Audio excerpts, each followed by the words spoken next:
सबसे दुखी इंसान। हम सभी लालची राजा मिदास की कहानी जानते हैं। उसके पास सोने की कमी नहीं थी, लेकिन सोना जितना बढ़ता हुआ और अधिक सोना चाहता। उसने सोने को खजाने में जमा कर लिया था और हर रोज उसे गिना करता था। एक दिन राजा बेवजह सोना गिन रहा था तो एक अजनबी कहीं से आया और बोला, तुम मुझसे ऐसा कोई भी वरदान मांग सकते हो जो तुम्हें दुनिया में सबसे ज्यादा खुशी दे। राजा खुश हुआ और उसने कहा, मैं चाहता हूँ कि जिस चीज को छूऊं वह सोना बन जाए। अजनबी ने राजा से पूछा, क्या तुम सचमुच यही चाहते हो? राजा ने कहा, हाँ। तो अजनबी बोला, कल सूरज की पहली किरण के साथ ही तुम्हें किसी चीज को छूकर सोना बना देने की ताकत मिल जाएगी। राजा ने सोचा कि वह सपना देख रहा होगा, यह सच नहीं हो सकता। लेकिन अगले दिन जब राजा नींद से उठा तो उसने अपना पलंग छुआ, वह सोना बन गया। वह वरदान सच था। राजा ने जिस चीज को भी छुआ वह सोना बन गई। राजा ने उसने खिड़की के बाहर देखा और अपनी नन्ही बच्ची को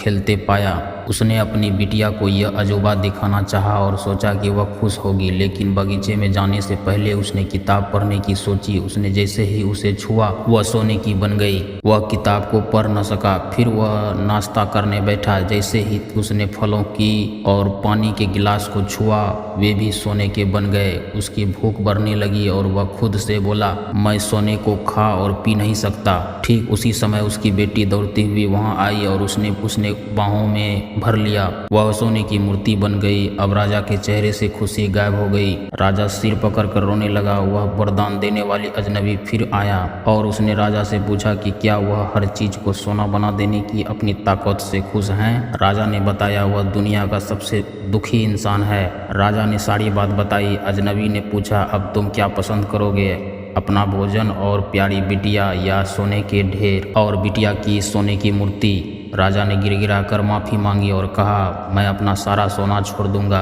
मेहरबानी करके मेरी बेटी मुझे लौटा दो, क्योंकि उसके बिना मेरी हर चीज मूल्यहीन हो गई है। अजनबी ने राजा से कहा, तुम पहले से बुद्धिमान हो गए हो, और उसने अपने वरदान को वापस ले लिया।